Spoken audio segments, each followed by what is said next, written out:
but we're going to speak next on networking and meeting new sponsors.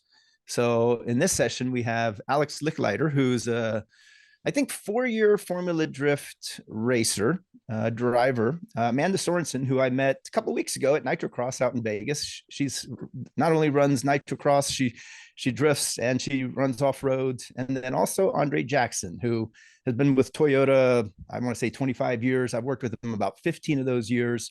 He was heavily involved in the drift program. You too, And we're brother. going to talk about 32. networking. Since when? Since when, 32 Andre? years. 32 years. Holy moly. I didn't realize it's been that long. So I was thinking 20. I don't know why I thought that. I'm probably the oldest guy on this phone call. I don't think so, but I'm going to start with one of the young ones. So let's go to Alex real quick. Alex, you approached me at PRI this past year. That's how we met. You came to me and we just started. You from that became an affiliate of my motorsport sponsorship summit, which was in January. You had a lot of promo code redemptions. So in the affiliate program, you did a great job this time as well for the Drift Summit. Do you use PRI to meet new people? Is PRI a good place to potentially meet sponsors, or how do you meet new sponsors? Yeah, thanks for having me on the show, on the channel. I appreciate that. Yeah, so PRI or SEMA or any of these kind of trade shows is a great way to introduce yourself to new brands. It's also a great way for you to continue relationships with brands that you currently do have if they have a booth there, as a sponsored driver or a partnership driver with that brand. You can work with them at that booth, so you can teamwork with your sponsors, and that also grows your relationship with that company, which also makes your sponsorship go up if you're playing your cards right too. So yeah, it's a great networking source to be able to find new sponsors and establish better relationships with current partners. I think so too. I use it really to stay in touch with people who I've gotten to know over the years. And then every year I meet a few new people. Real quick, Amanda, you have a different strategy when it comes to meeting sponsors. Instead of a push strategy where you're out there making phone calls, you actually use more of a pull strategy where you rely on your results and social media. Explain that to the drivers on the call who want to learn and copy what you're doing and to get sponsors. Yeah, I think with racing, there's a lot of things all around as a whole that can feed into your program, whether it is generating leads, generating brand awareness. And I have kind of like taken this path to where I'm balancing the athlete influencer lifestyle, right? And it's crazy because dipping into the influencer lifestyle, you begin to learn that social media is taking over. And some of these big brands are not necessarily putting their marketing budgets out specifically just for sponsorships anymore. So they'll separate their sponsorship budgets into paid advertising budgets as well. That being said, I like to kind of go on the strategy of utilizing my social media to dip into paid advertising budgets. So then that way I'm pulling from both actual categories in the brand, which then in turn can create a larger sponsorship. So utilizing social media and growing that platform has really helped me just bring in the funding to pay for all of the racing. And how is that? Are they calling you then, or are you reaching out to them? Yeah, so there's actually a lot of agencies that you can go work with and say, hey, I have, this is my goal, this is what I want to do. Whether if you don't have social media to offer, which obviously at my scale of social media, it's a little bit different. I get to work a lot with Brandon, my brother, who doesn't have as many followers, but I have the same strategy for his sponsorship stuff. For example, an agency reached out, sending Brandon an email saying, hey, we would like to do a campaign with you. So Brandon is in contact with the agencies, and the agencies are in contact with the brands, and they're these middlemen. And there is a big difference between an agency, an agent, and a manager. Which you begin to learn as you start to dip into the social media and influencer world. Agencies throw deals over the wall. You can take them or leave them. Agents will manage those deals. And depending on at what level you're actually ranked, kind of determines if you're working directly with an agency, if you have an agent that manages 3 or 4 different agencies, and then your manager who helps kind of utilize everything. I work with all 3.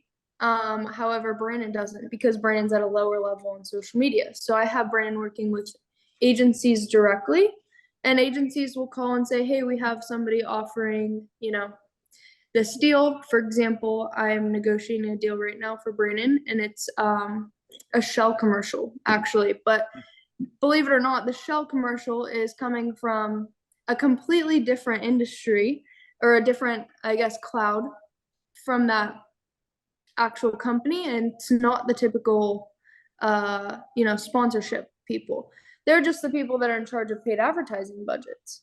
So that being said, these people, it's always important to have an email or some sort of contact in your bio, because as I began to watch my social media grow, and Brandon's as well, we're getting emails and people say, hey, how much to pay you for 3 Instagram posts and maybe 2 stories? And these deals are, depending on at what level, obviously going anywhere from 5,000 to 60,000 just for an Instagram post. So that's where I'm able to utilize my social media, and I kind of have set up that strategy to where I want the brands to call me. I don't want to call the brands. But you have to have something to offer, right? And at the end of the day, I do know some people don't always have social media to offer, but that's kind of where, maybe that's where doing a lead generation comes into play, or allowing somebody activation space. But just overall, like working with an agency, they have brands over, 50 brands being like, hey, we need someone who fits this category. Similar situation to like stunt driving, and kind of like how that whole industry works too, if anybody's familiar with that. That's interesting that you say that, because it's a perfect segue over to Andre. When I worked with Andre at Toyota, and I was with Lucas Oil Off-Road Racing Series at the time, we used Saatchi and Saatchi. That was the agency for Toyota. That they were the point of contact for most of the activations and the things. Andre and I actually met back in the core days when I was with Championship Off-Road Racing, I think 2007 or 2008. And that's how we got to know each other. So in terms of networking, we met in person, but then activating the sponsorship through Lucas Oil, that was through an agency. Interesting, Andre. Andre, what advice do you have on networking to grassroots drifters? Well, it is a lot of things have been said, and Amanda, you're pretty advanced at this, and I applaud you. We are almost, I'm gonna sound completely like a corporate guy now, but we're almost at the opposite. I mean, we've had our same 4 drift guys for 15, 20 years. And we have drivers that come to us, and be it off-road, be it drift, be it NASCAR, be it NHRA, all the time. So it's sort of to the point of the social media, that's important, because if they're wearing our brand, we want to see how much our brand is getting out there. And probably an example would be Mr. Ryan Turk. He's got a very strong media following. So, we've had him with us for a long time. Mr. Osbo is our champion. Those guys, but to answer your question, it's a give and take. It's like any other kind of relationship with family, husband, wife, girlfriend, boyfriend. You got to communicate. You got to stay in touch. You have to constantly sell yourself. And that doesn't mean necessarily a presentation every time you see someone from Toyota, but you got to be on point. We have a lot of athletes, drivers, young and old, that present themselves to us all the time. They send us decks all the time. We do meet and greets all the time. They approach us at events all the time. So it's a constant interview process.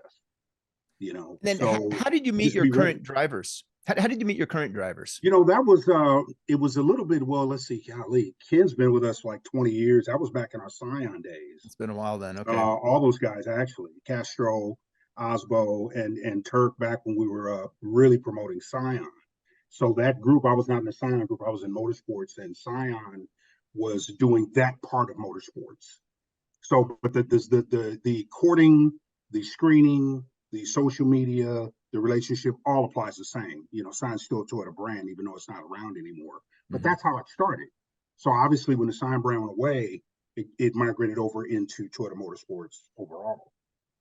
And they were in TCs back then. And then now they're in Supras as kind of a result. And that was a lot of the Japan influence as well.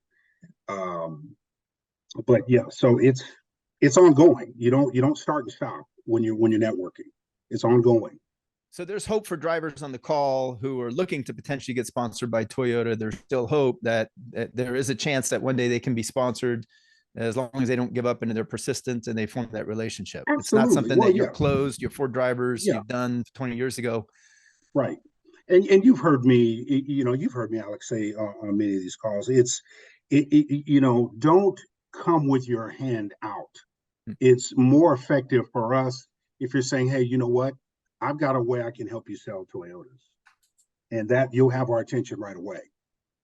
It may take 6 months, it may take a year, it may take 2 years, but to your point, persistence is always key. Right. Always being on Right. point is always key. Always being ready, always being polished, always being professional. I heard some comments in the last session. Always want to be on point and be yourself. Chris made some good comments at the end of his session about that. Definitely true. We want to know who we're dealing with. We want to know the real person on the track and off. All of those things are part of the constant interview process all the time. Yeah. So it is never ending. Alex, I'll go back to you and let's talk about your primary, NST. How did you find NST, or did they find you, and what led to that sponsorship? Yeah, so NST had ironically, NST just had an application process.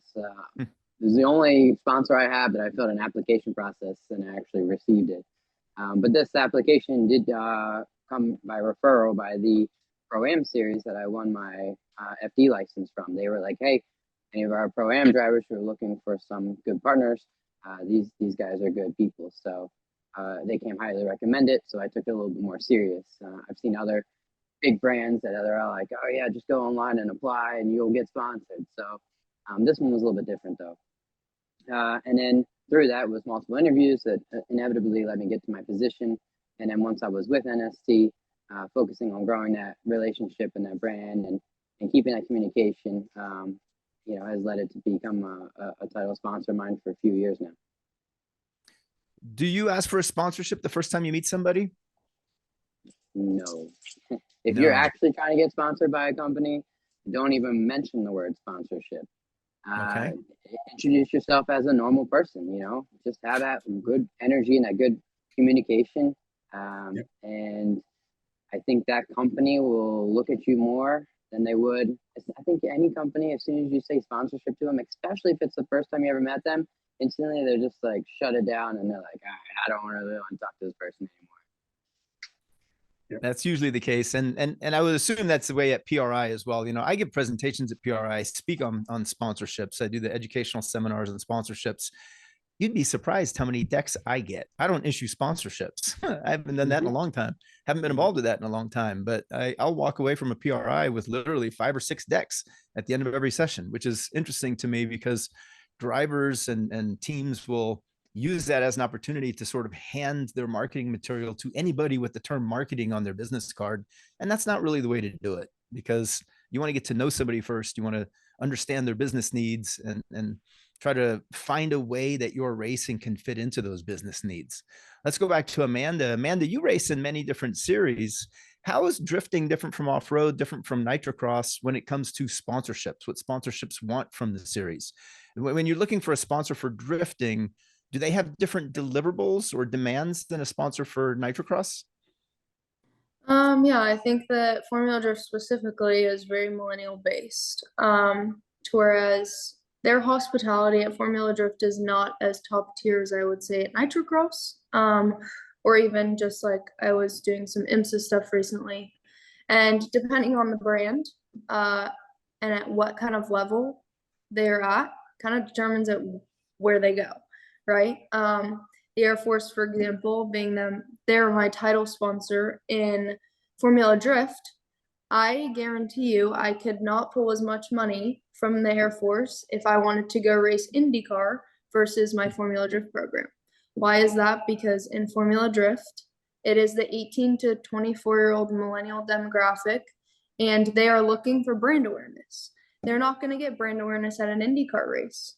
However, I can go pull a different brand, maybe like a Versace brand or Lamborghini, who is looking at doing more B2B business and getting directly involved with somebody who has that type of money. So the B2B and the hospitality side of things are way more important to the brands, it's not about the track or the car on the racetrack at an IMSA race. It's about the opportunity in the hands that you're shaking in the hospitality tent. Nitro Cross is very different. It is very entertainment based.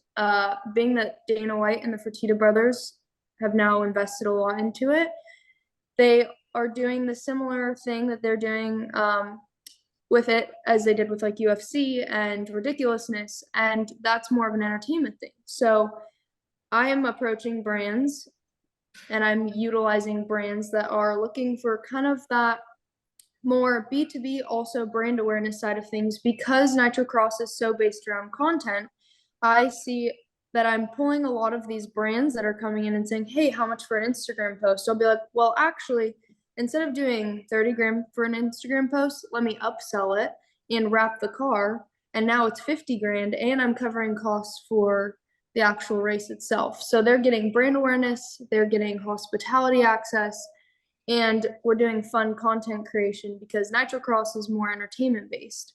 Formula Drift is more that millennial. I am starting to do more activation stuff. So brands that are looking for a lead generation, and kind of talking to a lot of the Formula Drift drivers. A lot of them have came to me for advice on sponsorship, and I'm not a sponsorship guru, like, but I've been able to kind of like look, and I think Vaughn is a perfect example of, in the space, how you can utilize everything that you have to target audiences and target different demographics and different fans. Being that, somebody like K&N wants to generate a lead, but maybe K&N isn't paying enough to be on the social media. So you kind of balance that act out, right? So the more you can beef up your package, the more sponsorship you can bring in as a whole. And depending on what that brand is, it's more like Toyota, for example. They're wanting to sell Toyotas. They're not going to be looking for something that somebody like the Air Force is looking for. So you got to really find what that brand fits as far as that category, as well as, each demographic and each series. But it's all different across the board. And at the end of the day, the more you can beef up the package, the more you're going to be benefiting as a driver. I like that. I think that's excellent. So you talked about Toyota. Let's head back to Toyota. Andre, why is it that Toyota sponsors drifting? And if a drifter wanted to meet Toyota to potentially get involved in the future, what's a good way to do that? Well, I mean, again, I still go back to the ways of always being on point, but obviously the events, any of the shows, the PRIs, the SEMAs, the bigger drift events themselves. A lot of times we have a lot of our executives that do show up there. Our TRD engineers show up there. So you never know, especially when it comes to the Grand Prix of Long Beach, those bigger events where they tie into other things, and TRD's headquarters is there. So it's kind of like you just have to be always ready. You never know if you'll see a red shirt or a big white TRD logo that's looking or may have questions or things like that. We are very loyal, and we depend on our drivers in every series to carry our brand and carry it strong. Social media, obviously, in drift, as to Amanda's point, extremely strong. We count on our drivers' followings to carry our branding through that as well. It's not quite the same market as your NHRA or your NASCAR. So, and that's why we're not as heavy with our track activation at drift as we are at the other series. So, because she was right, the demographic there is very, very different. But another thing, though, we have veteran drivers. They know how to handle themselves. They know how to handle their cars. They've got some great sponsors, Reddy and Rockstar. Those guys are, they're not new at this. So we depend on that. We depend on that know-how, that experience from them. And you also seem to have very long-term partnerships with your drivers. Mm-hmm. You mentioned that always be ready. And I love the term where luckers, where preparation meets opportunity. As long as you're prepared, you're also going to be lucky because there's opportunity everywhere. So to have an opportunity to be a long-term driver for Toyota, which is what almost every driver I know that you sponsor, they've been around decades, 10, 20 years. What is it that they do that keeps you coming back for more? It is, wow, the analogy I'd make there probably is almost like a good marriage. I mean, You know, you have your good days and bad days, but you do what you can to protect the relationship. Hmm. And that's both sides. And we have drivers like, our longest drivers probably between the Joe Gibbs Racing and then Antron Brown on the NHRA side, it's 20 plus years almost. And even Ken Gucci. It's the relationship itself. Always looking out for the other, always doing whatever it takes to protect the other. So it's a two-way street. And that's what keeps it long. We don't want you to jump in for 2 years and then jump out. We don't do that. We don't even do that with our Toyota dealers. If you want to be a Toyota dealer, we're looking for long term. That's why there's not 3,000 of them like Ford or something. We want the loyalty, we want the strength, we want the relationship to last. And that's why we don't. It may take a while. It may take that persistence for you to get a callback or a sponsorship or something like that. It may take a while, but once you're in, we want you to stay. Right. And that's how the whole company is. It seems like that's a culture in general where lifelong employment, lifelong relationships, B2B partnerships. We just had a young lady in our office. She just retired after 50 years with the company. I couldn't imagine. I didn't think I'd be here at 30, but it is all the way through the bloodline of Toyota. It's Nice. all the way through, from motorsports to vehicles to associates, the whole thing. Before we moved to Texas, our last location in LA, we were there for 50 years. So, I mean, it's nothing short term. So when a driver is looking potentially to get involved with Toyota, should they look more at the local level, talk to their regional dealer, a regional, Toyota dealer, or go straight to corporate? I would say probably more the corporate level. The regions don't really get involved in exact sponsorships with drivers. Okay. They may help with some track stuff or some vehicle supply, that kind of thing. But it's especially with drift, it's probably going to be on a corporate level. So it's just, again, when you see us, out at events or at drift events, you see our display, start there, asking questions. There'll be people on site that could probably provide some good information to get contact with the right person, and then it goes from there. But the persistence, the patience, it's not going to happen overnight. So that's just being real, reality talk in there. Yeah, that's true. It's like that with everything. It doesn't happen overnight. And I'm going to run over to Alex again real quick. Alex, you have quite a few sponsors. You don't have one giant primary that consumes all of your real estate on your car. You have a lot of sponsors. I think 16 or 17 of them. Are they all true sponsors where they're giving you cash or product?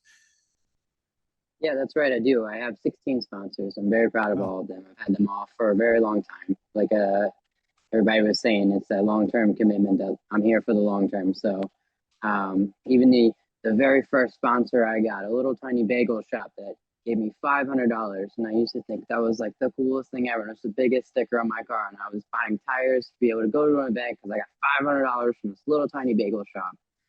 Even to now, they're still with me. And it's like, that brand loyalty is important to me. So as far as all the sponsors though, we have different levels of their involvement that determines what they give. So obviously a title sponsor or top tier sponsor should be giving some financial support, right?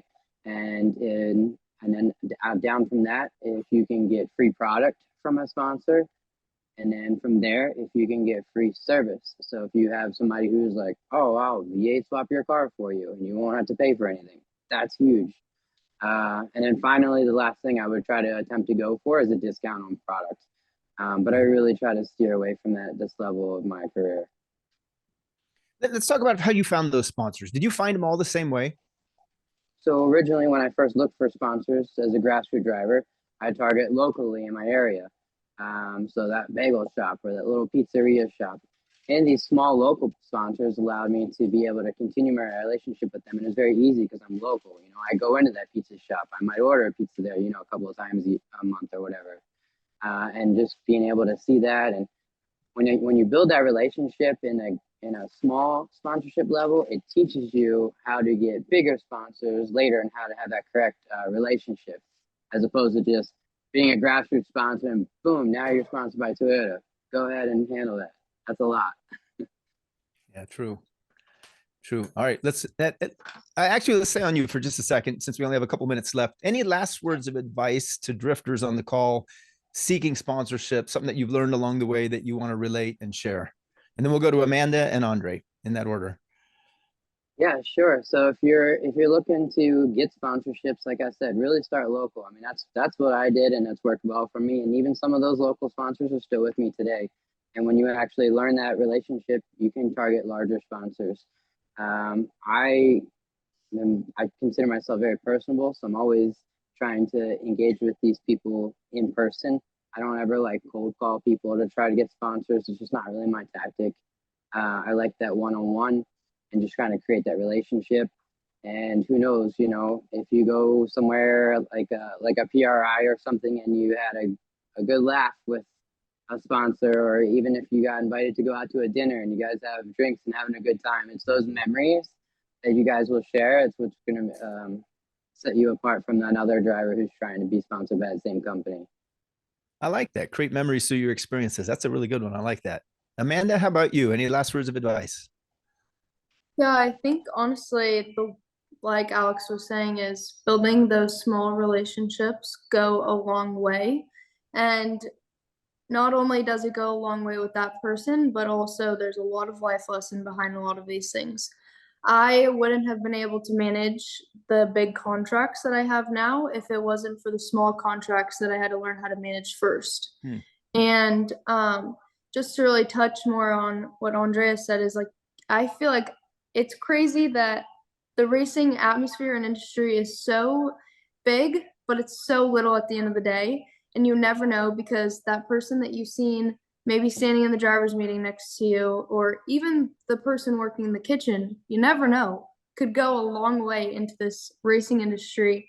And I feel like I've kind of had these scenarios to where at the end of the day, we're all like one big family and everyone's always changing shirts and different titles, but those relationships go so far.